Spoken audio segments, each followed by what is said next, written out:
There are mysteries that science still can't explain. Colossi erected without technology, maps drawn before the discovery of continents, civilizations that disappeared without a trace. All of these are not legends, but real finds recorded by archaeologists, historians, and eyewitnesses. On a journey to uncover 20 mysteries, each of which challenges the accepted picture of the world. These questions have tormented humanity for decades, and all that remains is to try to understand. Perhaps the truth about the past is far more dangerous than it seems. The secret labyrinth of Hawara. In the south of Egypt, not far from the little-known pyramid of Amenemhat III, one of the most mysterious structures of antiquity is hidden, an underground labyrinth, the existence of which was confirmed by ancient sources, but which for centuries remained only a shadow among the sands. It was called the Hava Labyrinth. Herodotus, Hellenistic travelers, and 19th century explorers wrote about it.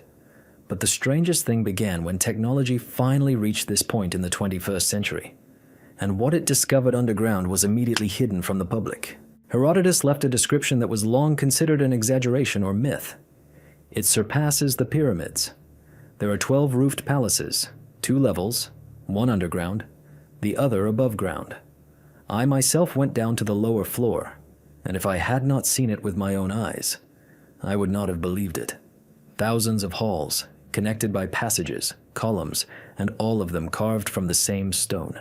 Later, Strabo and Pliny also mentioned a huge complex spa, where, according to rumors, not only kings, but also priests and great scrolls not intended for human consumption were buried. For hundreds of years, archaeologists searched for any confirmation, but the sands of Egypt remained silent. And until 2008, that a group of Belgian and Egyptian scientists, with the support of Ghent University and the Mataha Expedition Initiative, did something no one had done before. They used ground-penetrating radar to scan the ground in the Hawara region. This was the last chance to find out whether Herodotus was a fantasist or an eyewitness. The results were shocking. Underground, at a depth of 8 to 12 meters, the radar revealed a massive multi-level structure consisting of halls, galleries, intersections, and chambers extending in different directions. The signal was clear. The shape and size of the object matched Herodotus's description. A gigantic underground complex, the size of a football field. But it is here that the truly mystical mystery begins. Immediately after the publication of the preliminary findings, Egyptian authorities, represented by the Supreme Council of Antiquities, immediately banned any further research and public dissemination of the data. The report was removed from the project's website. The official reason given was national security. No international expedition has since been granted permission to explore the labyrinth. The silence has sparked a wave of speculation. What lies beneath the earth? Why is Egypt, which makes billions from archaeology, blocking the study of a discovery that could become the archaeological sensation of the century?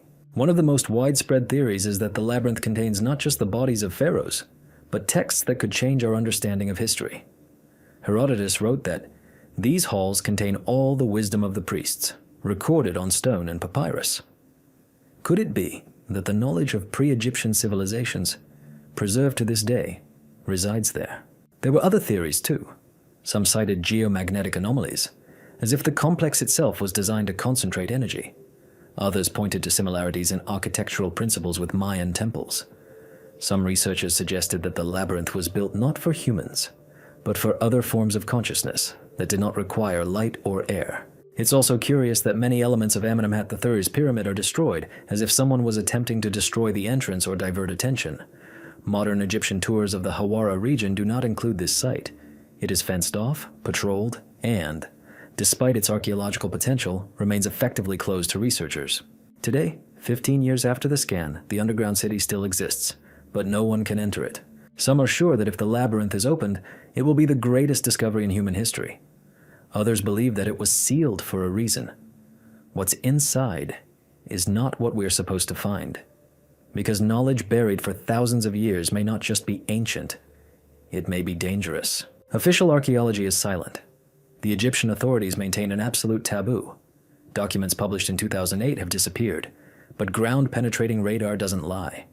And somewhere beneath the sands, beneath a pyramid carved from stone, lies a structure that ancient historians warned about.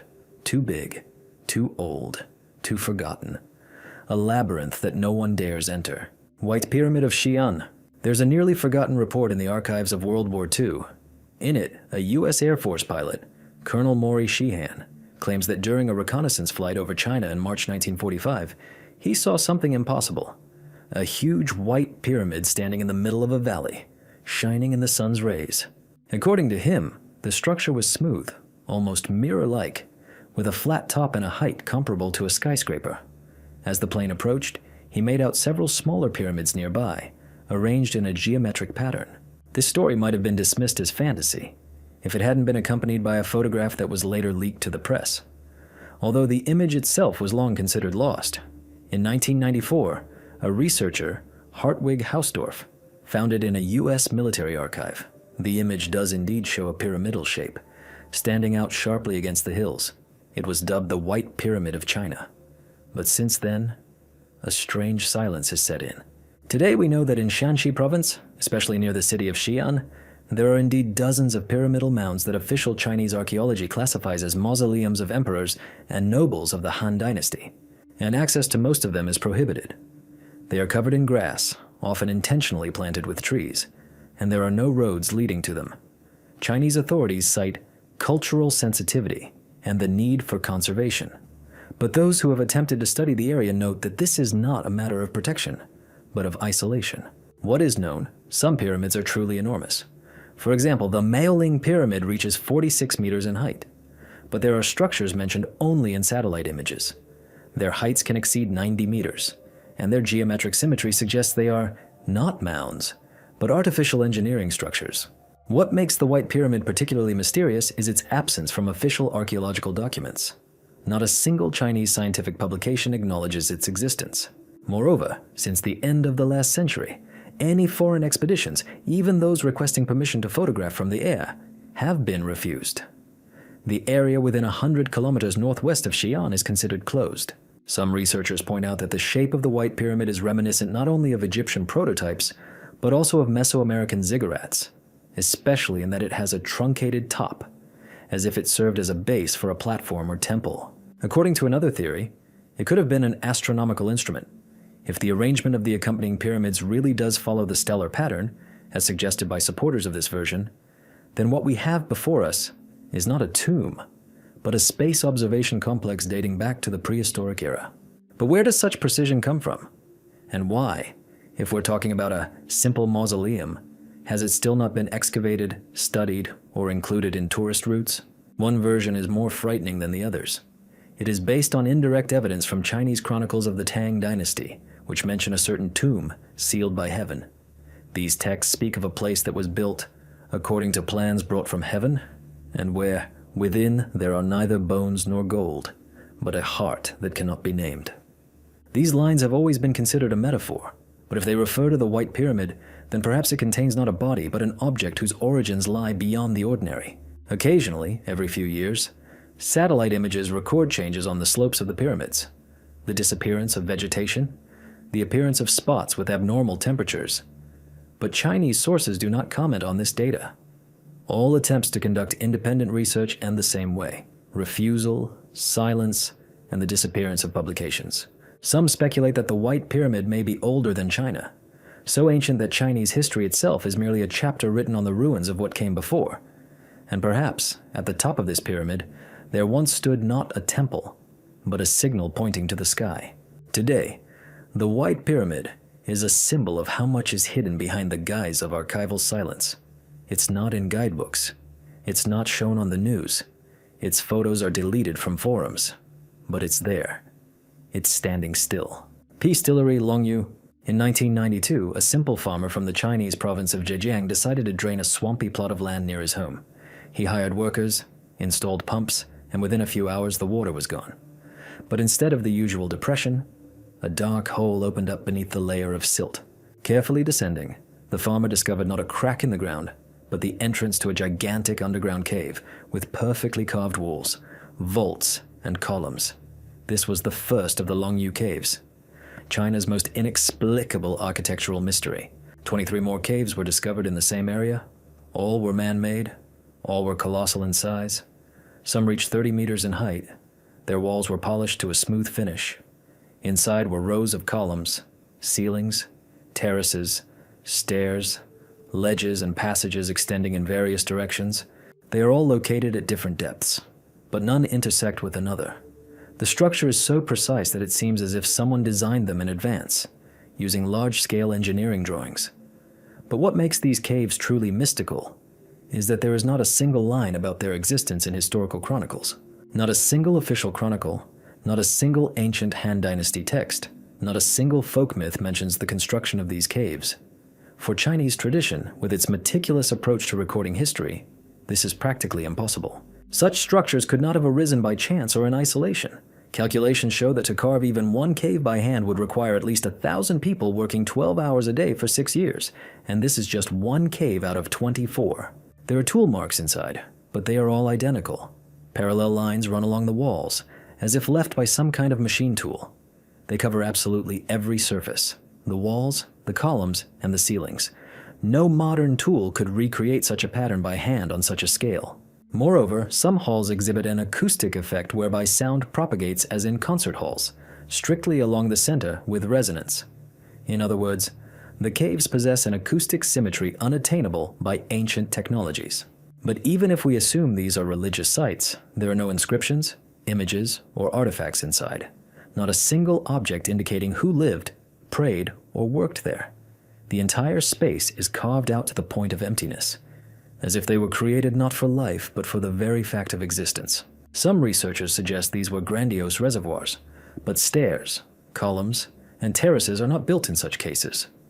Others speak of secret ancient military installations, but archaeology confirms no trace of combat use. Still others see astronomical chambers in the caves, indicating underground timekeeping by sound or shadow. But then why were they sealed? Why didn't they continue? Another hypothesis involves artificial stimulation of consciousness through acoustics. In some halls, people reported a sensation of vibration in the chest when pronouncing certain frequencies. An experiment was even conducted with Tibetan monks inside one of the caves, and they declared the place induces silence in the mind. However, Chinese authorities refused further access to internal research, citing the specific sensitivity of the object. It's especially worth noting that all the caves were filled with water and were discovered only by chance. Who flooded them and why is unknown. Were they abandoned? Or, on the contrary, protected from the outside world? There's a theory that Longyu is the remnants of a prehistoric civilization that existed before the Chinese era began. Perhaps this is why the chronicles are silent. They simply weren't around when all this was created. Another theory is that it involved contact. The caves were allegedly carved not for humans, but for another type of creature, perhaps tall or inhumanly sensitive to sound. The columns and geometry suggest that this may be a space where frequency rather than function is important. Today, the Longyu caves are closed to tourists. Several chambers have been filled in. Locals are reluctant to talk about the history of the discovery, and even the coordinates of some cavities have been removed from Google Maps. Official science has given only one explanation. We don't know. And until they are rediscovered, they will wait, like a silent memory block in the body of the planet, without explanation, without a name, without time. The lost city of Tlangsalakan. In 2016, a team of archaeologists using cutting-edge LIDAR technology to scan the Mexican jungle accidentally discovered a strange terrain feature in the Tabasco region.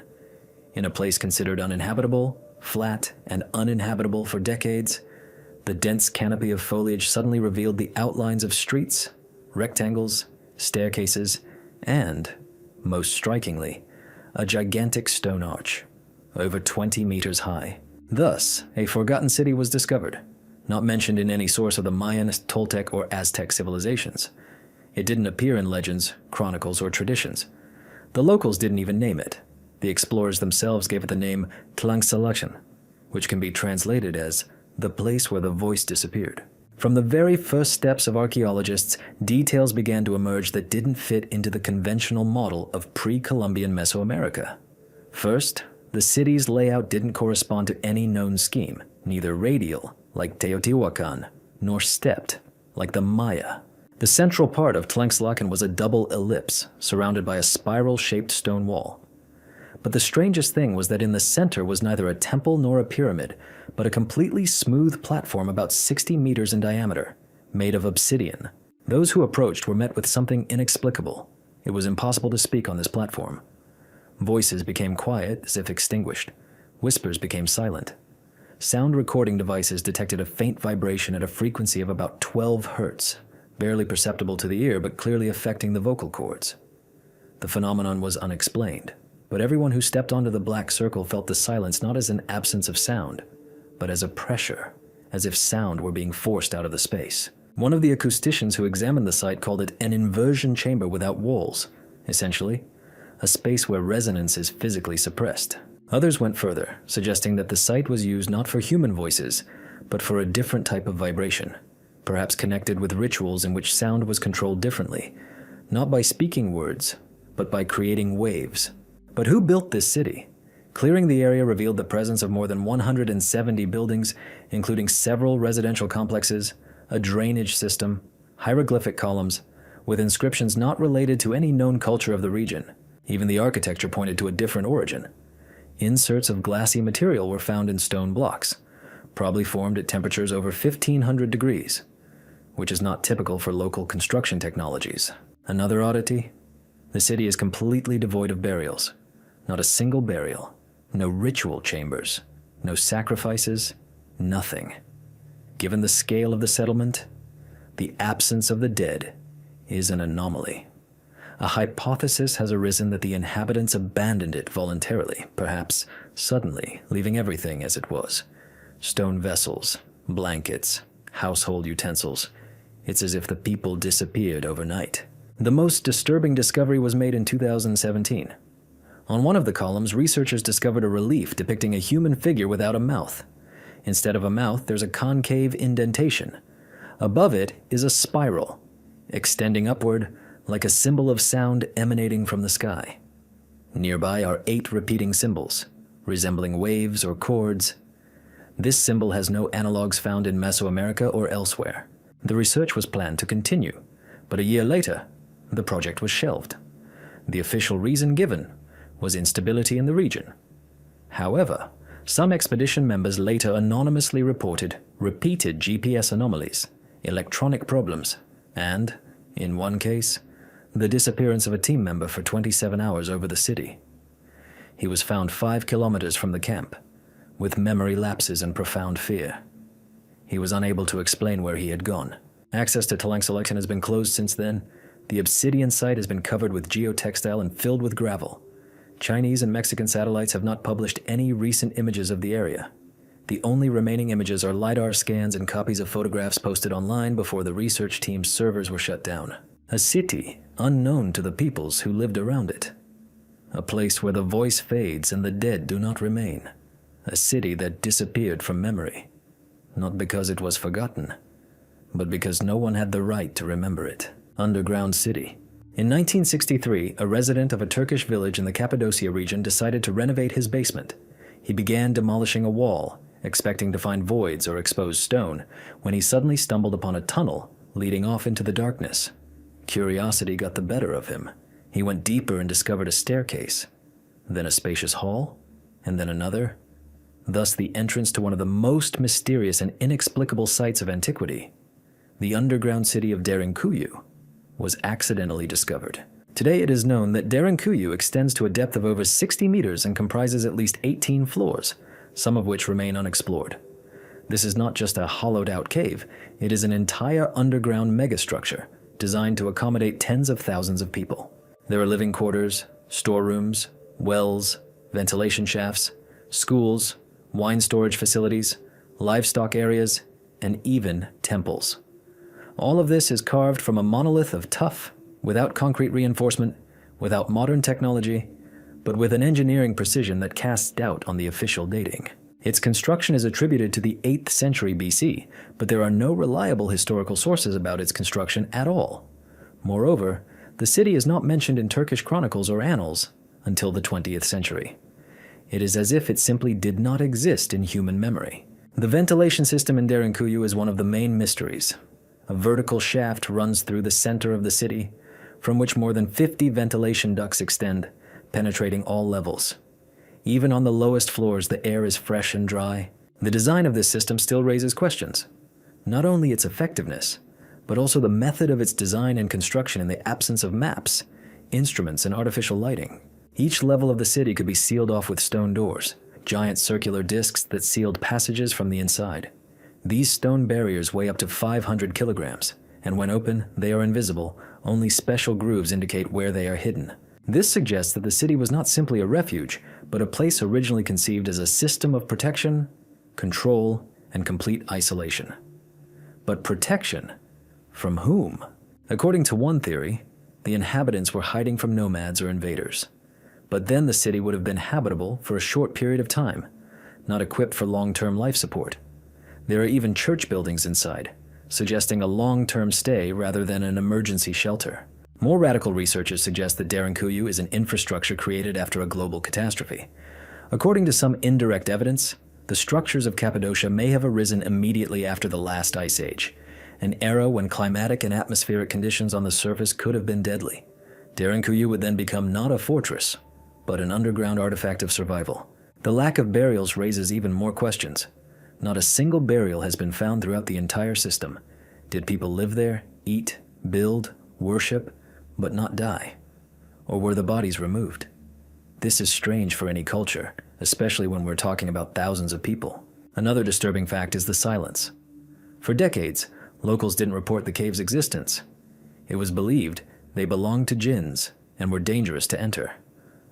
After their official discovery in the 1960s, Turkish authorities carried out a partial restoration, but then closed more than 60% of the levels to public access, without explaining the reason. Some sources claim that on the lower floors, the expedition's instruments began to fail, orientation was disrupted, and some participants experienced hallucinations and panic attacks. It was also discovered that Derinkuyu is connected by underground tunnels to other cities 10 kilometers or more away. This suggests a system, possibly transregional. If there was a system, then there was a centralized authority, a project, and a resource base. But who controlled it remains unknown. Today, tourists are only allowed to walk along the first 8 floors. Below, there's silence. Light is kept out, photography is prohibited, and guides avoid discussing what lies at the bottom. Sound in the caves of Malta. On Malta, a tiny island in the Mediterranean Sea, there's a place where science has stumbled upon something that still defies explanation. This place isn't visible from the outside. It's hidden underground, and it's older than the pyramids of Egypt. It's called the Hal Saflieni Hypogeum. It is officially recognized as an ancient temple, included in the UNESCO World Heritage List, and, according to archaeologists, was built no later than the 4th millennium BC. But it is not the date that makes it unique. The real secret is the sound. Hal Saflieni is a 3-level underground complex carved out of limestone. Inside are halls, niches, corridors, and ritual chambers. But one of these chambers, located on the 2nd level, has a strange name, the Oracle Room. It's small, about 2 by 3 meters. Inside, the walls are perfectly smooth, hand-carved, and the ceiling is domed. But the main thing is the acoustics. If a person speaks at a frequency of 110 hertz, the voice begins to resonate, amplify, and fills the entire room with a dense, almost physically perceptible vibrational background. Experiments have shown that at this frequency, sound propagates throughout the complex, passing through walls, vaults, and adjacent rooms. Moreover, a male voice resonates more strongly than a female voice, especially in the range of 95 to 120 hertz. This leads to one of the most disturbing hypotheses. Perhaps the ancients knew how to tune consciousness through sound. Modern acousticians claim that being in the Oracle Room during prolonged sound exposure is like being inside a musical instrument. Some volunteers have reported a loss of time perception, a change in pulse rate, a feeling of external pressure, and spontaneous visual images arising from repeated low-frequency mantras. Psychophysiologists point out that 110 Hz is a frequency close to the vibrations of the brain's limbic system, which is responsible for fear, memory, and emotion. The question arises, is this a coincidence, or is it deliberate design? Archaeologists are perplexed. How could Stone Age people have designed a space where sound isn't reflected chaotically, but is focused, directed, and influences perception? After all, they had no understanding of acoustics, didn't use instruments, and left no drawings. Yet the effect achieved in the hypogeum surpasses many modern concert halls. Even more ominous is the hypothesis put forward in 2008, which suggests that the acoustic effect was not a side effect, but the primary function of the room.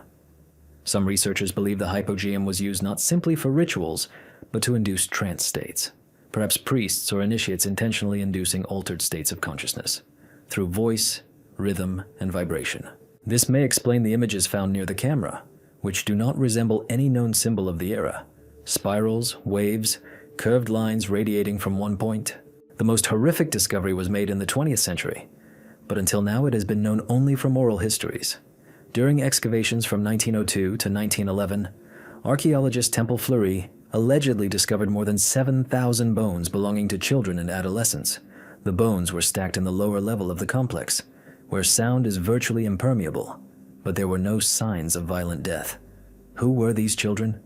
Why were they there? Later, at the end of the last century, access to the lower levels of the hypogeum was closed. Tourists can visit only a small part of the complex, and only with a guide. Photography is prohibited.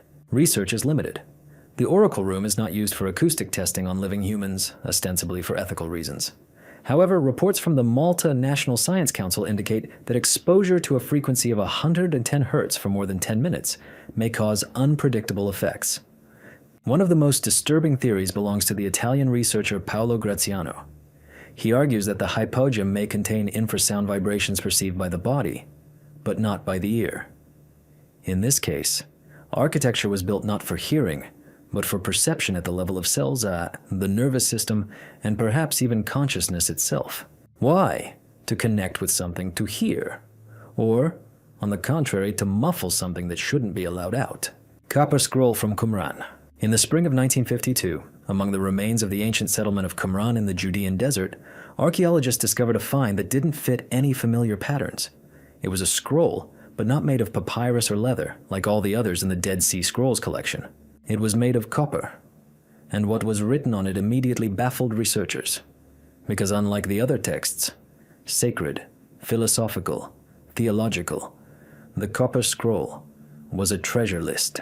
The text was engraved, not written in ink. Its language differed from religious rhetoric. The style was dry, inventory-like.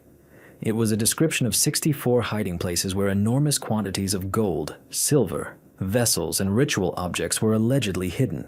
Some lines indicated specific geographic landmarks, the burial depth, and even the method of entry. For example, in the Matiahu pool, under the northern wall, at a depth of 2 cubits, a silver vessel. Weight, 17 talents. That's more than 500 kilograms. Researchers initially thought it might be fiction, a legend, or esotericism. But they soon realized the scroll was written by someone with direct access to the treasures. Who was he? And most importantly, where did such volumes of gold come from? A quantity unmatched by any known state of that era. The strangest thing is, no other scrolls, and more than 900 were found, contained even a mention of treasure. Only this one, and only in copper, as if it were made to survive everything, and be read in due time. Attempts to find the aforementioned caches began immediately, and they continued for decades. They searched in the Qumran area, in the caves of the Judean desert, in the dungeons beneath Jerusalem. But all they could find were empty cavities, overgrown shafts, and very neat backfill, as if someone had been there before. A suspicion arose. The treasures had long since been removed. But by whom?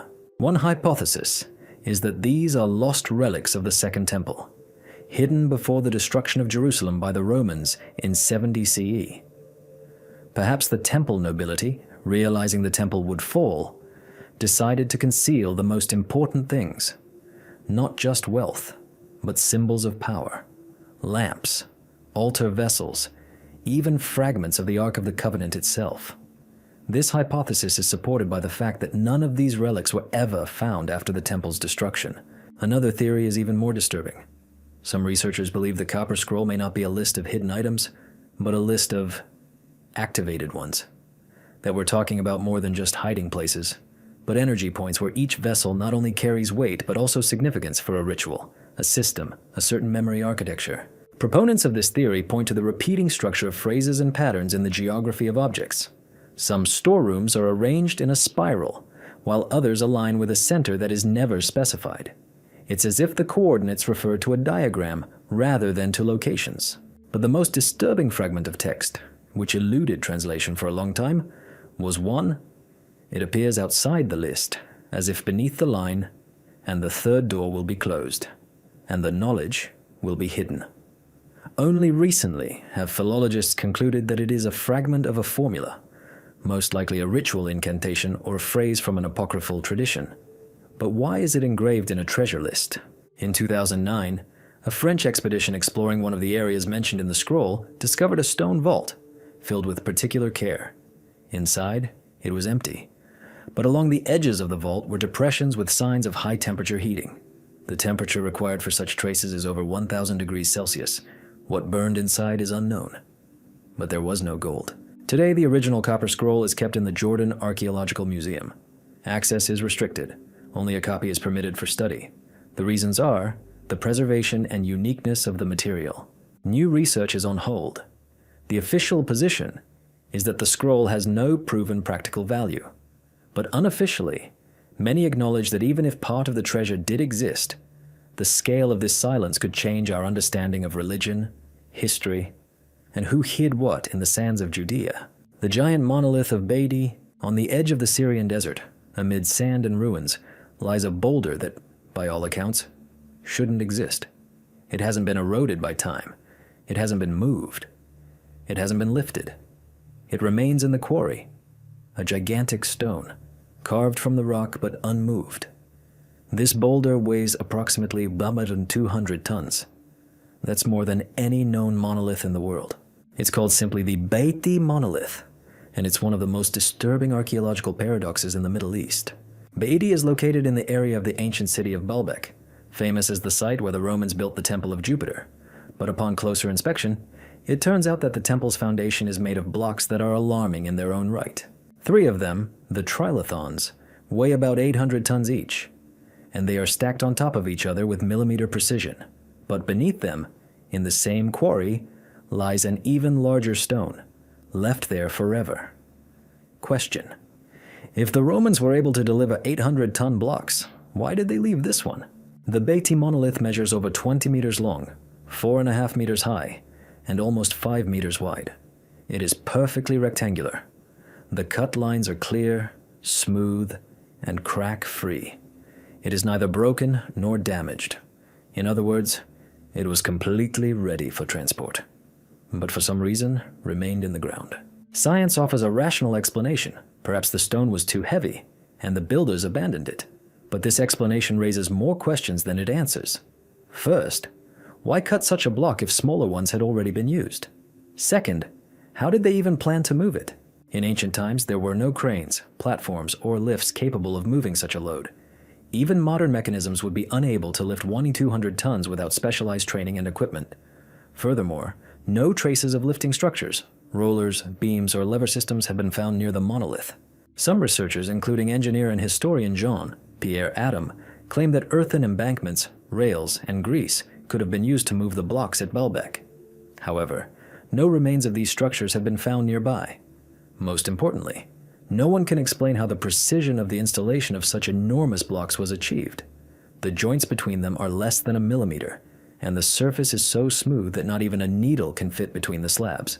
A hypothesis arises that the blocks were not simply laid, but formed part of an unknown technological system, possibly of prehistoric origin.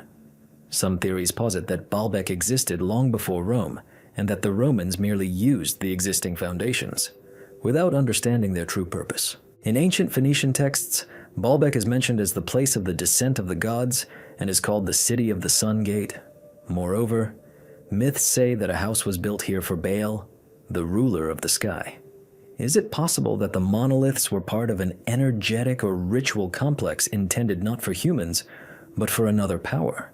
The Beatty monolith itself has never moved. It remains in the quarry, a frozen testament to the impossible.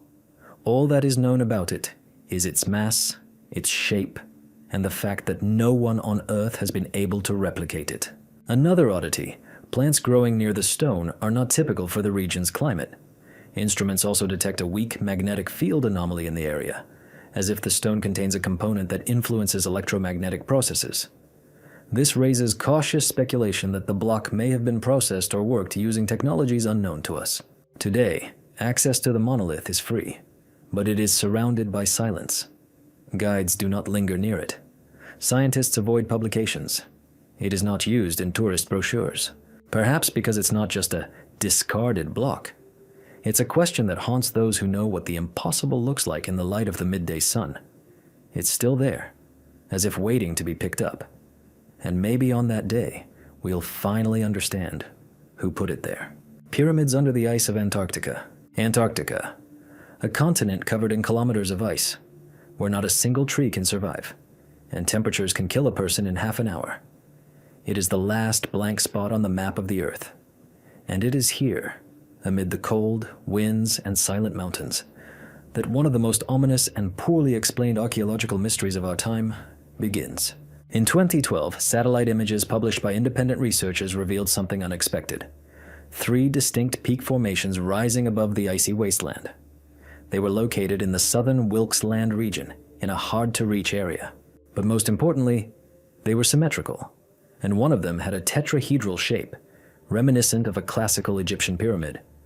The distances between the objects also formed a geometric figure, almost identical to the arrangement of the 3 pyramids of Giza. Scientists attempted to explain the phenomenon as the erosion of mountain peaks sculpted by wind and ice. However, geologists working with similar structures pointed out that no known natural process produces such symmetrical faces with even angles and aligned orientations.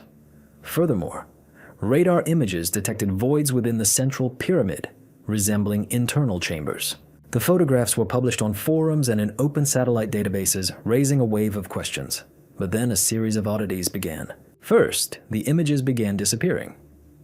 In Google Earth, NASA Worldview, and other archival maps, certain fragments of the images began to blur, be replaced with low-quality versions, or be deleted. These were attributed to rendering errors. However, users who managed to save the original files presented the originals, with distinct pyramids, shadows, and coordinates. It was later revealed that in 2001, the US and Norwegian militaries conducted a classified operation in the same region, under the guise of researching anomalous terrain. There is still no information on the mission's results. Moreover, some archives list the project's codename as Project Iceworm 2, although officially this name was associated with a different region, Greenland. Even more intriguing was the report of Chilean researcher Juan Delgado, who claimed that in 1958, Argentine Air Force pilots observed a black metallic structure partially protruding from beneath the ice. The report was classified, but a brief description of it surfaced in the memoirs of one of the officers. At the time, it was assumed to be a meteorite. Today, no longer. There are many hypotheses. One is that Antarctica wasn't always covered in ice. Geological evidence confirms that before the glaciation, this continent was part of a landmass connected to South America and Australia. The last green period could have ended only 15,000 years ago. This means that a civilization that lived before the catastrophe could have existed here, and, perhaps, created architectural forms we don't know about. Some believe the pyramids may have been energy beacons connected to a global system similar to Giza, Teotihuacan, and Baalbek. This is especially true given that magnetic field anomalies and unexplained signals, short radio pulses emanating from beneath the ice, have also been recorded in the Wilkes Land region. Others go further, hypothesizing the extraterrestrial origin of the objects. This theory gained momentum after a former NASA employee leaked data in 2016, citing, "The structure in Antarctica is clearly not natural, and unmanned platforms have already been sent to it." This information is unconfirmed, but it raises questions. If these are simply ice mountains, why so much military secrecy? The scientific community remains silent. There are no official studies of the objects. Scientists' requests for expeditions are denied. There are no results from ice scans. And since 2019, Google has completely erased the 3D image of these coordinates from its map. Today, only surviving photographs, archived by enthusiasts, and elevation maps remain, clearly showing the contours. But what lies beneath the ice, no one knows, or at least no one is saying. Antarctica isn't just cold, it's silence, humanity's blind spot, And maybe that's where something is waiting to emerge when the ice finally melts. Library under the temple in Teotihuacan. In 2003, Mexican archaeologists working at the Teotihuacan complex, one of the most enigmatic cities of ancient America, discovered a strange hole in the ground at the foot of the Pyramid of the Feathered Serpent. It wasn't just a void. Radar detected a carefully constructed underground tunnel extending deep beneath the temple. Clearing it took years. It wasn't until 2009 that Sergio Gomez's team began its descent. What they found beneath the pyramids changed our very understanding of pre-Columbian Mesoamerica. The tunnel led more than 100 meters deep. Its walls were covered in traces of mercury, metallic, pure, in drops and puddles. Such things had never been found in ancient structures before. Instruments recorded abnormal electrical conductivity signals and unusual humidity, despite the dry rock. But most importantly, the tunnel was man-made, with precise orientation and thoughtful architecture. At its end, a system of chambers began, some of which were perfectly round, as if carved with a drill. But the Toltecs, Teotihuacans, or Mayans never had drills. Inside the chambers, the researchers found strange spheres, hundreds of apple-sized objects made of clay, but covered in a shiny layer resembling mica, or a mica-like mineral. Their purpose is unknown. There were no inscriptions, images, or ritual signs, only the spheres, arranged in a strict order, as if someone had arranged them, or they had grown there. The archaeologists themselves have officially acknowledged that this may be a burial site, but not a single body has been found. No skeletons, no ashes, no urns, only symbols, objects, and an inexplicable sense of intentionality. 2 side chambers were also discovered, located asymmetrically to the main tunnel. Their walls were covered in a crystalline dust that reflected light. When laser scanning was performed inside, the beams scattered across the space, as if there was an optical distortion. This is not a hologram, not a mirror. Perhaps it is a natural property of the material, but some physicists admitted to the analysis pointed out that the behavior of light in these halls is reminiscent of photon traps used in modern quantum experiments. Rumors of a library under the temple began after one expedition found a small fragment of an unknown alloy covered in microscopic notches. It was similar in shape to a cylinder seal, but too small, about 4 centimeters, and too thin to be a runic artifact. Under magnification, repeating geometric patterns became visible, something between digital code and fractal ornamentation. The reports list this object as an unidentified engraving on a metal substrate. It was seized for analysis and has not been publicly reported since. The researchers claimed it was sent for study, but did not specify where. Since then, the hypothesis of an underground library has grown stronger, especially considering that the very architecture of Teotihuacan, a city built without writing, yet with stunning symmetry and scale, hints at knowledge conveyed beyond words. Perhaps we are witnessing an attempt to preserve information in forms we cannot yet read. Vibration, minerals, light, the arrangement of objects. It is here, beneath the temple, that mercury becomes the key. In ancient cultures, it was considered a conduit between worlds, a substance between life and death, spirit and body. In China, India, and Persia, mercury was used in alchemy. Why did it end up beneath a temple in Mexico, thousands of kilometers and centuries removed from other civilizations? Some believe Teotihuacan is not a city, but a repository, a hub of ancient knowledge encoded in its architecture. It's no coincidence that the pyramids are built in precise alignment with the stars, and the Avenue of the Dead is oriented strictly along the magnetic field. After 2015, excavation suddenly stopped. The official version stated that the threat of collapse requires reinforcement, but work has been suspended. Tourists are prohibited from entering the tunnel. Not a single film crew has received permission to enter. And in 2021, Mexican authorities announced that further research will be conducted in a closed scientific format. About 10 artifacts from Crete. Crete is the island where one of the first European civilizations, the Minoan culture, emerged. Its palaces, frescoes, writing, and mythology still evoke awe and wonder. But one discovery, made in the 20th century in the ruins of a palace in Malaya, called into question the entire known picture of Bronze Age trade. It was a simple bowl, but it was made not of copper, not of gold, not of ceramic, but of pure tin. And this is precisely what became the problem. Tin is a key component of bronze, the alloy that defined an entire era.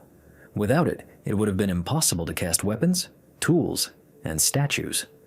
But there's a catch. There are no tin deposits on Crete. Neither is there any in neighboring mainland Greece or even in Asia Minor. The closest possible sources are the British Isles, especially Cornwall, Eastern Europe, or Central Asia. How did dozens of objects made of pure tin, processed and cast to high quality, end up in Crete 1,000 years before our era? At first, archaeologists assumed the island traded with distant regions. However, no Cretan ships were found in those areas. Furthermore, metal analysis of the artifacts revealed traces of isotopes characteristic of deposits located in Wales. This means that the metal was not simply delivered to Crete, but they already knew where to transport it from, how to extract it, smelt it, and use it, thousands of kilometers away. The question arises, was there a transcontinental trade network in the Bronze Age that connected Britain, the Aegean, and the Middle East, 500 years before the Phoenicians and Greeks? Or was there someone who managed these connections from the shadows, a civilization of which only fragments remain?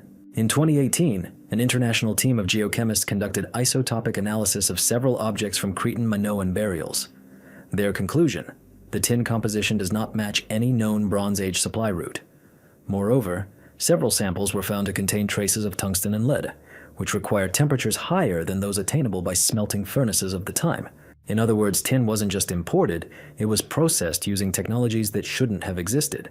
This could mean one of three things. The Minoans possessed knowledge that was lost after their disappearance. Tin was supplied through a network far larger and more sophisticated than we previously assumed. We are dealing with the remnants of contact with a civilization whose knowledge exceeded the capabilities of its time. Any of these possibilities undermines the established picture of history. A particular theory has begun to emerge among researchers. Perhaps Crete was a transit point, not an end consumer, but a center for the processing and distribution of rare metals. In this light, the island's palaces and temples become not simply cultural centers, but the infrastructure of an ancient technological process in which metal played no less a role than religion or power. This is also indicated by the strange feature of some objects, the absence of signs of wear. They were not used in everyday life. They were not funerary gifts. They simply lay there, as samples, or as technical standards. These vessels can be seen in museums in Chania, Heraklion, and Athens. But there are no explanations, only laconic captions: tin bowl, alloy of unknown origin, ritual object. These finds are mentioned in passing in publications, and in the reports of some expeditions they are crossed out, as if something about them was not meant to be understood. The disappearance of the Sioux people. Deep in the desert canyons of Arizona, where stones retain the warmth of millennia, archaeologists have discovered the strange remains of a once thriving settlement. Stone platforms, round temples, stairs and carvings carved into the rocks. Everything pointed to the presence of an organized society capable of building, planning, and worship. Local tribes called this place the Land of the Silent Ones. But the most astonishing thing is that not a single culture in the area claims it as their ancestor. The people who lived here left no bones, no legends, no descendants, only a name passed down through the elders: Shuk. This word is found nowhere else, not in the documents of Spanish missionaries, not in the archives of ethnographers, not in the language of modern tribes. The Siuka are a people who disappeared not as a result of war, epidemic, or assimilation, but as if erased from history. Vanished literally in a few generations, leaving only traces of architecture and anomalies. Archaeologists exploring the region were puzzled. The structures were well planned, carved at precise angles, and arranged in accordance with the cycles of the sun and moon. At the center of each settlement was a stone circle, surrounded by 7 symmetrical protrusions resembling seats. Some of them bore burnt handprints, but no signs of pain or struggle.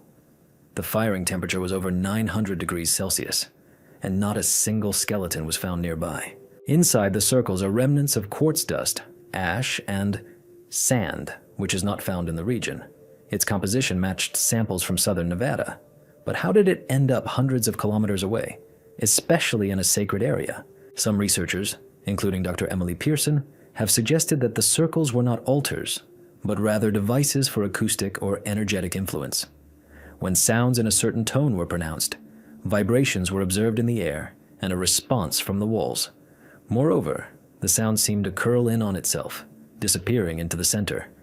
In one case, during an experiment, a precipitous drop in temperature was recorded within the circle, although outside the heat reached 35 degrees Celsius. Rock carvings found in the gorges depicted faceless people with elongated skulls and arms reaching toward the stars. Some figures are clearly depicted upside down. One of the grottos contains 28 figures connected by thin lines forming a spiral. This is the only fragment where the lines were not painted, but melted into the stone. How? With what? It is unknown. There is a suggestion that the Sioux were not an indigenous people in the usual sense, but were an alien group that migrated to the American Southwest from Central or South America long before the rise of the Mayans and Aztecs. Their architecture is truly distinctive. They built not on top of the rocks, but cut into them, as if avoiding open spaces. Their dwellings were sunken into the ground, with narrow passages reminiscent of systems from Peru or Bolivia. But if they came, where did they go? In 1984, an expedition exploring one of the caves stumbled upon a collapsed passage. After clearing it, a narrow shaft opened up, leading down more than 50 meters. Below was an empty chamber with a flat floor made of polished basalt slabs. In the center is a stone with a cutout hole, a perfect circle, about 80 centimeters deep.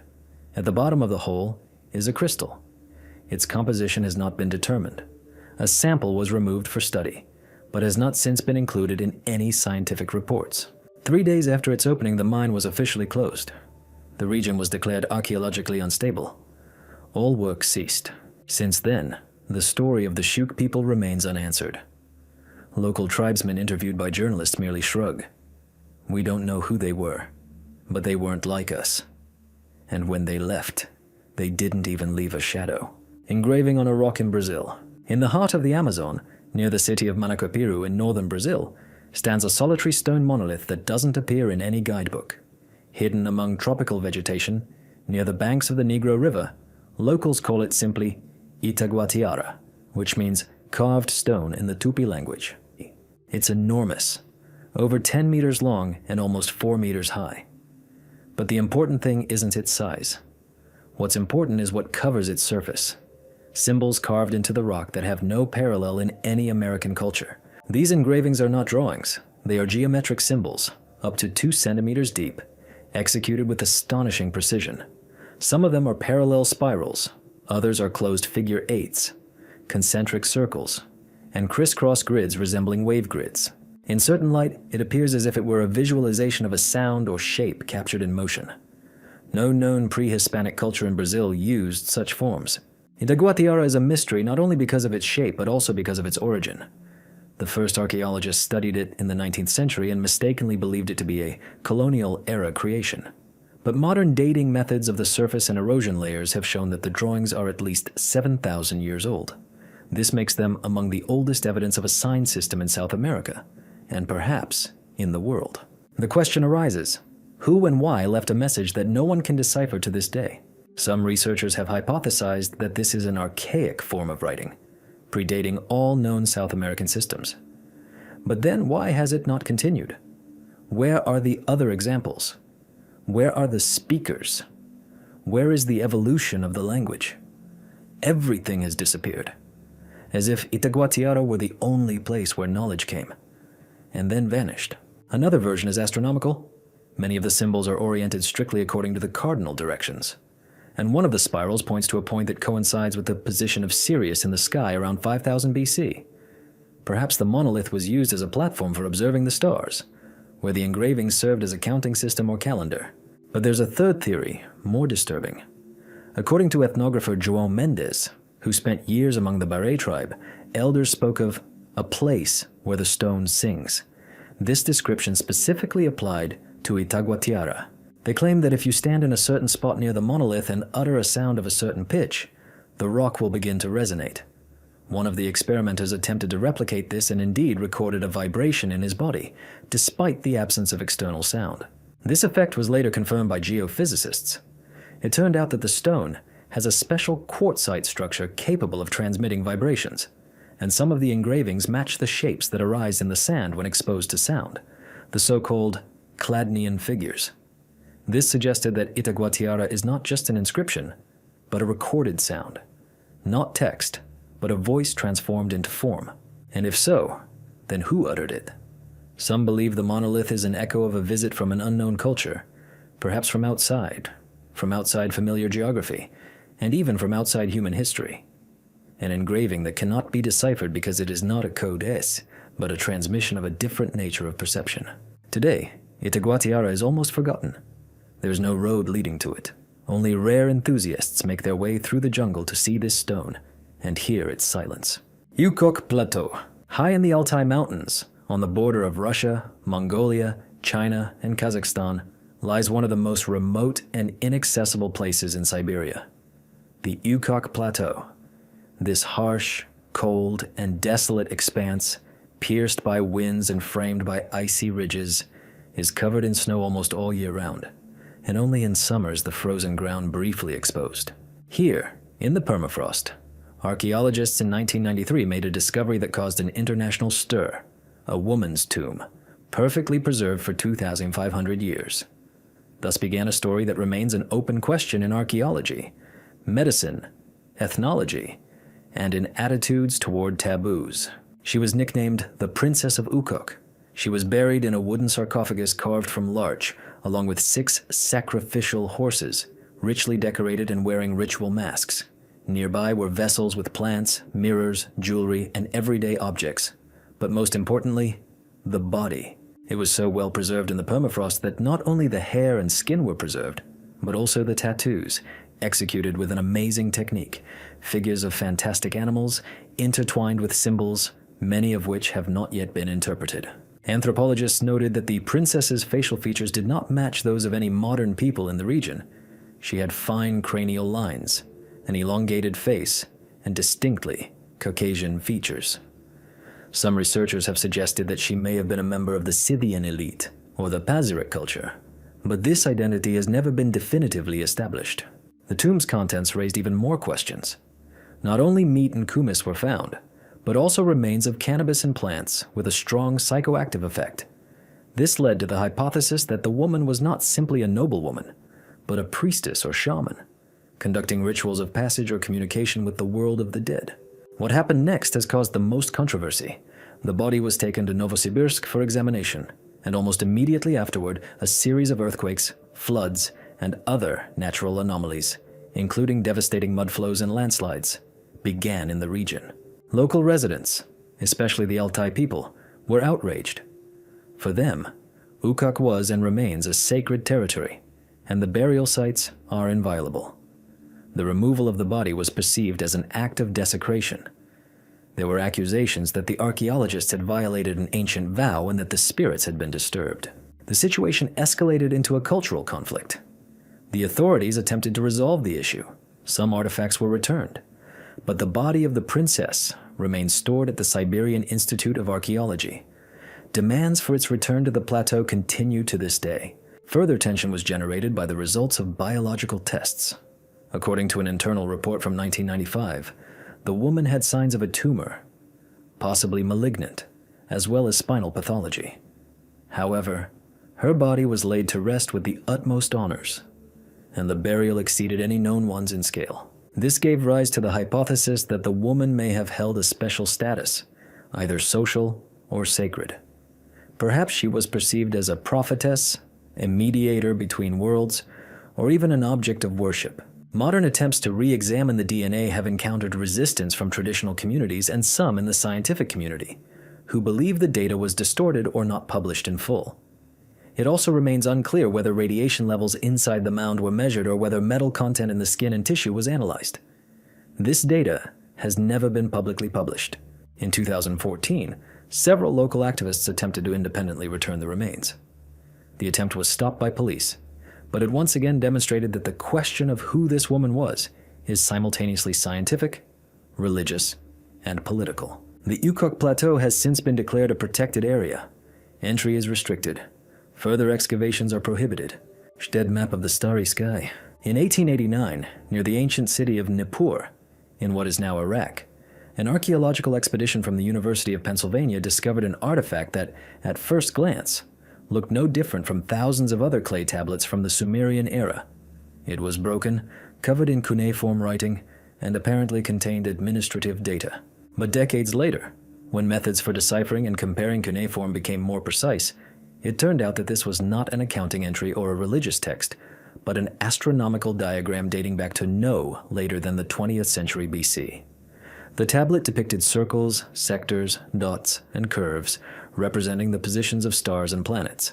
Particularly prominent was the central circle, the Sun, and the orbital lines, on which were designated not only the planets known from antiquity, Mercury, Venus, Mars, Jupiter, and Saturn, but also two bodies that had not been mentioned anywhere before.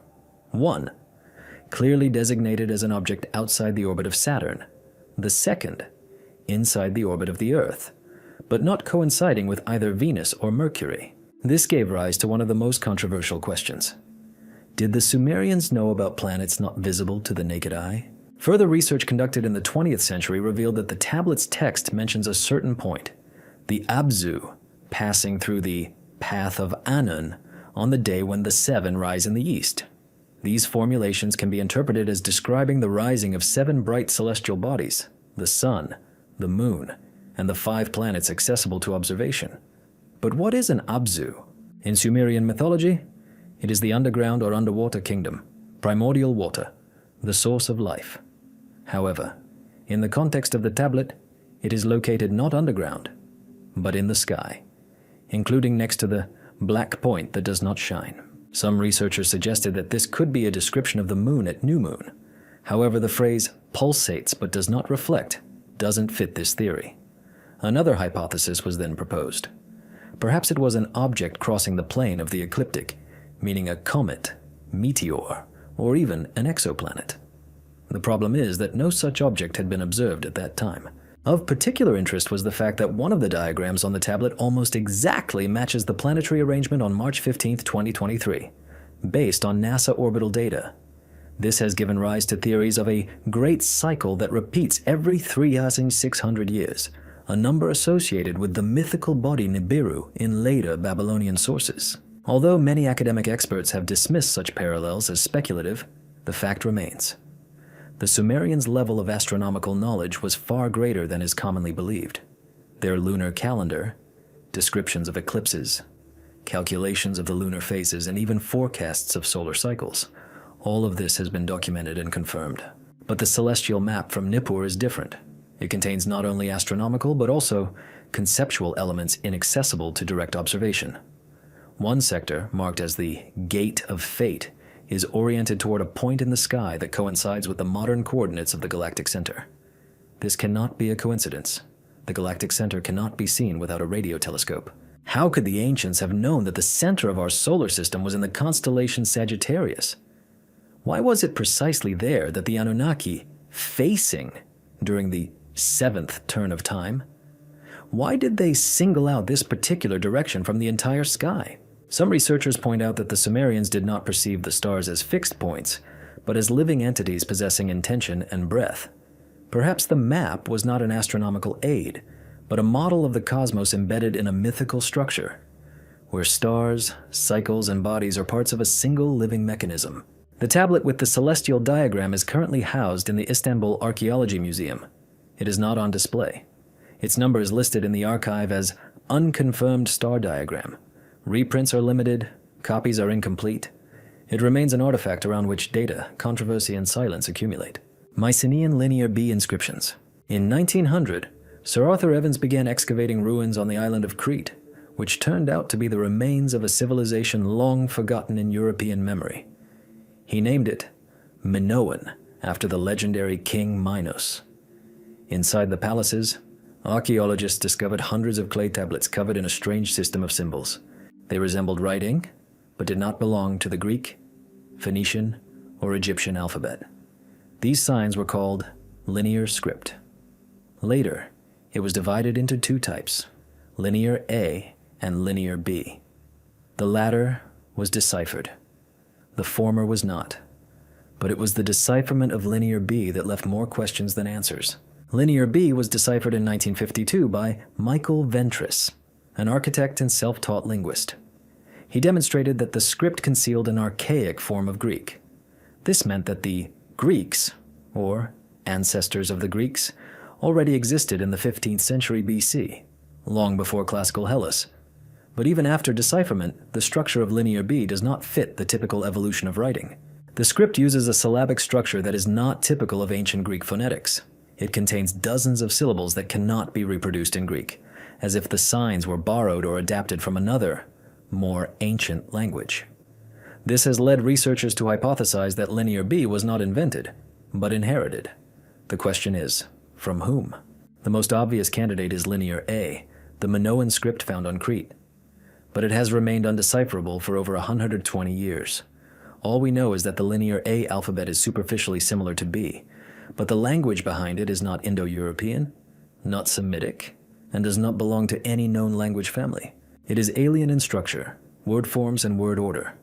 It is either a lost, isolated linguistic branch or a system constructed not according to the rules of linguistics, but based on a different principle of information encoding. One of the strangest aspects is the subject matter of the tablets. Most of them are inventories, accounts, and records of deliveries of grain, oil, and livestock. But some contain unusual words that are not repeated anywhere else. They are denoted by special symbols enclosed in frames, as if they are not dealing with objects, but with concepts or names that were given sacred significance. Among these words is the so-called Pakijana, which Ventris presumably translated as Spakiana, place.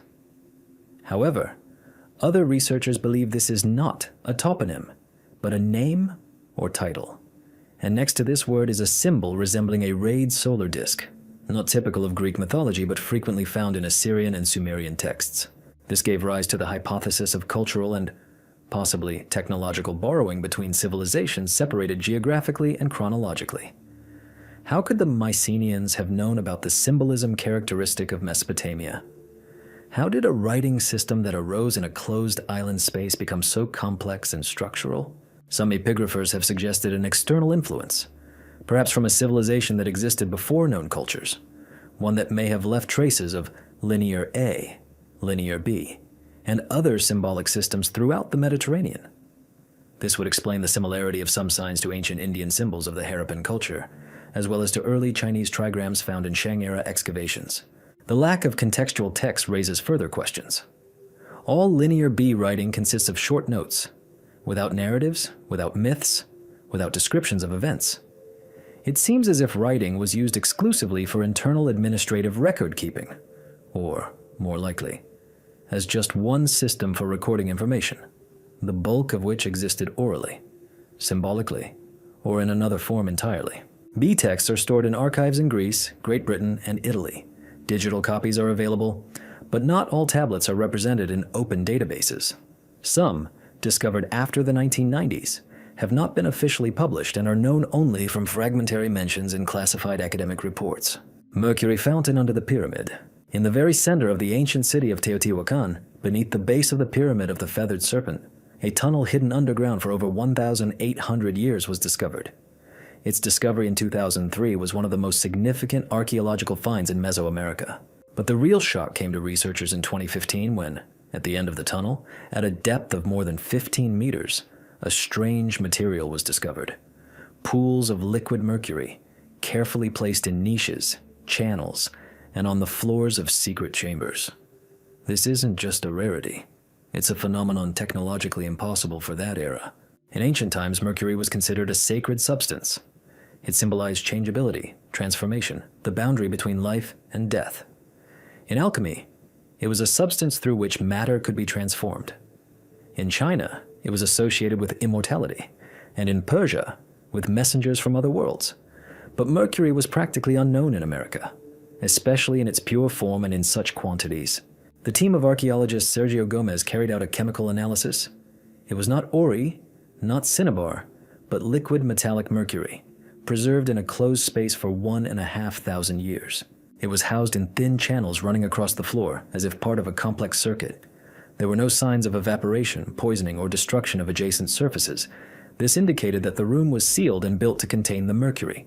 Along with the mercury, hundreds of small mica-coated clay balls, obsidian fragments, rare minerals, bird bones, and animal remains were found in the tunnel. None of this fit the classic model of a sacrificial ritual. Rather, it resembled a technological space, or at least a structure with a function we still don't understand. Some researchers have hypothesized that mercury could have been used for optical or auditory effects. In a confined space, a liquid metal mirror could reflect light to create the illusion of infinite depth or movement. Combined with spherical chambers and resonant walls, this could have served to induce trance states, or as part of temple architecture aimed at influencing the psyche. Another hypothesis is electromagnetic. Mercury can conduct electricity under certain conditions. If the entire complex is considered part of an energy-intensive circuit, it may have been a resonant chamber or a system operating in conjunction with other city structures. As a reminder, the Street of the Dead in Teotihuacan is aligned with the planet's magnetic axis. Archaeologists also noted that the channel where the mercury was stored leads to a central underground chamber, not yet opened. Its location and shape correspond to descriptions of the mythical underworld of Tlalocan, mentioned in Mesoamerican cosmology as the place where the force of renewal, the source of life and death, resides. This particular chamber has been the subject of a silent controversy since 2017. Its opening has been postponed. Access to the excavation area is closed. The official reason is a technical difficulty. Unofficially, leaks from the archaeological team stated that the gas levels recorded in the chamber cannot be explained by natural sources, and that the equipment malfunctioned during the first ascent. Furthermore, anomalies were recorded in electrical equipment during an attempt to film. All equipment shut down simultaneously as it approached the center. Rumors spread quickly. Some claim that beneath the pyramid there may be not a burial, but an archive created by an unknown pre-Columbian culture with knowledge of minerals, geometry, acoustics, and possibly energy systems. Others see mercury as a symbol or even a trace of contact with extraterrestrial or non-anthropomorphic intelligence. This mercury fountain, hidden deep under the base of one of the most mysterious pyramids on the planet, looks too unnatural. For now, the chamber remains sealed. No official institution has announced a time frame for resuming excavations. Not a single photograph of the mercury channel has been published in full. Only fragments. Access to researchers from other countries is prohibited. All further information is classified as technical suspension. But the fact remains, mercury couldn't have appeared there by accident. It wasn't mined, processed, or stored in that form in other American cultures. And if it's there, it means someone knew how to handle it, and what it was needed for. About Malden Island. In the Pacific Ocean, in the southernmost part of the Line Island chain, 1,000 kilometers from the nearest settlement, lost among the turquoise waters, lies Malden Island, a piece of land only 8 kilometers long, which still baffles historians, archaeologists, and researchers of ancient cultures. It is uninhabited. There are no sources of fresh water, no fertile soil, no flora suitable for long-term habitation. But it was here that the ruins of stone buildings were found, the origin of which remains unexplained. The first documented mention of Malden was by Captain Lieutenant Byron, nephew of the poet George Byron, who landed on the island in 1825. He was shocked. Massive stone platforms, altar slabs, and basalt foundations, clearly man-made, stood on the deserted island. More than 40 large structures were scattered across the island, without any trace of modern presence, burials, or cultural artifacts. Byron noted in his report, "The island looks as if it had been abandoned thousands of years ago, and everything had stopped overnight." The platforms bear no inscriptions or symbols. However, the architecture of some structures is identical in style to Maris, ritual sites on the islands of Tonga, Samoa, and especially the Marquesas Islands, located at a great distance from Malden. This has led to the assumption that these may have been Polynesian ritual complexes. But this raises the main question. How and why did people arrive on the island without water or food? Hydrologists have proven that Malden never had stable sources of fresh water. Even today, with modern technology, life on the island is extremely difficult. Therefore, long-term habitation was out of the question. Consequently, the structures were not built for habitation, but solely for ritual or some other, as yet unexplained purpose. The strangest of the objects is a square platform located in the southern part of the island, perfectly oriented to the cardinal points. At the corners are traces of basalt incisions, as if vertical columns had been inserted there. In the center is a round, carved mark in the stone, burned and coated with a layer of glassy alloy. Its origin and formation temperature have not yet been determined. However, one hypothesis is a lightning strike or the impact of a high-energy process. In 1962, Britain conducted nuclear tests on the island. The structures were carefully fenced off. The British Army archives have not yet been fully declassified. However, it is known that some scientists protested the choice of Malden for the tests, citing the presence of architectural objects of unknown nature. Their protest was rejected. After completing the tests, the military left the island, but took with them several stone blocks, which, as it later became known, were sent to London. None of them were ever returned or presented in museum collections. Their traces are lost in the documents of the Ministry of Defense. Modern satellite images show that structures on the island remain intact despite the nuclear explosions. Moreover, the sites on the southern part of the island are clean, devoid of vegetation, as if regularly cleared. Who does this and how is unknown. There's a theory that the island wasn't inhabited, but rather a signal point, a point in a network spanning Polynesia and oriented towards stellar positions. This assumption is supported by the fact that from the southern platform, on the day of the solstice, the astronomical horizon is visible, precisely coinciding with the rising of Sirius. But if this is true, then why were the structures built on an uninhabited, life-threatening patch of land? Some believe Malden is the remnant of a larger archipelago that sank underwater. The structures may be the pinnacles of a complex, much of which lies underwater. However, no underwater exploration has been conducted. The region remains unexplored, even to a degree. Malden remains a blank spot on the map. The 1991 archaeological report contains only 14 pages. Expeditions are no longer organized. Access to the island requires a permit, and most applications are rejected without explanation. Perfect spherical stones of Costa Rica. Hundreds of stone balls are scattered throughout the tropical forests of southern Costa Rica in the Diquis Delta region. Some are the size of a fist, while others reach almost 3 meters in diameter and weigh over 15 tons. These objects are remarkably symmetrical. In-depth geometric analysis has shown that the accuracy of sphericity for some specimens is less than 0.2%, and yet they were created in prehistoric times, long before the advent of metal tools and precision measuring instruments. Who, how, and why made more than 300 perfectly chiseled balls from hard volcanic rock, diorite and granodiorite, has remained an unresolved question for almost 100 years. The stones were first documented in the 1930s, when the United Fruit Company began clearing jungle for banana plantations. Workers encountered massive stones, often arranged in groups, in straight lines, triangles, or circles. Some spheres were buried 80% underground. They were first blasted or cut open. Inside, nothing. Empty. No gold, no messages, no artifacts. But when the number of discovered balls exceeded 100, archaeologists began to wonder, perhaps these objects have not a utilitarian, but a symbolic or even engineering function?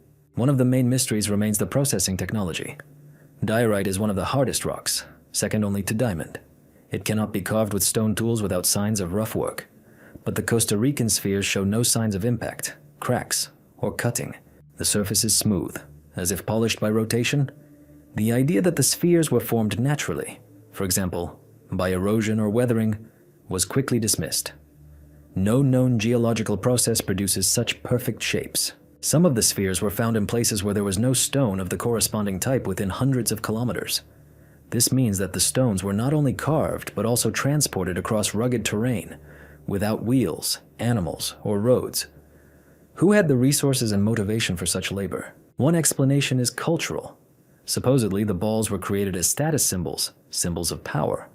The problem is that no burial or temple is directly associated with these balls. They do not accompany dwellings, nor are they located in sacred areas. They stand in fields, in jungles, sometimes in a strict geometric pattern. Some groups are arranged along lines that coincide with the directions of sunrise and sunset on the solstices. This may indicate an astronomical function, but the accuracy of such constructions is questionable, especially considering that some of the spheres were later displaced during agricultural work and when they were moved to museums. There were also more daring hypotheses. In the 1970s, Costa Rican engineer Jorge Calvo put forward the theory that the balls served as seismic shock absorbers, a way to dampen underground waves. In some regions where the spheres were located in groups, less destructive earthquakes were indeed recorded. However, there is no reliable data to support this idea. Another theory involves acoustics. When struck, some spheres produce a characteristic deep ringing sound, similar to a bell's resonance. Researchers have attempted to record the resonant frequencies and correlate them with geographic nodes. There are some coincidences, but no scientific consensus has been reached. Today, the balls are listed as a UNESCO World Heritage Site. However, most of them are scattered among museums, private gardens, and abandoned plantations. Many objects were destroyed in the 20th century due to superstition and gold prospecting.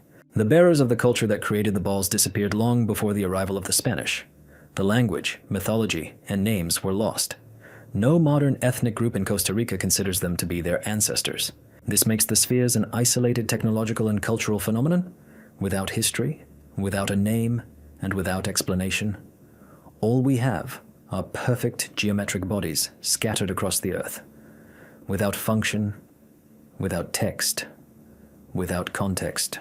Ruins of Nan Madol in the Pacific Ocean, off the east coast of the island of Pohnpei, lies one of the strangest and least known archaeological wonders on the planet, Nan Madol. It is a complex of ruins spread across more than 90 artificial islands connected by canals, right in the ocean.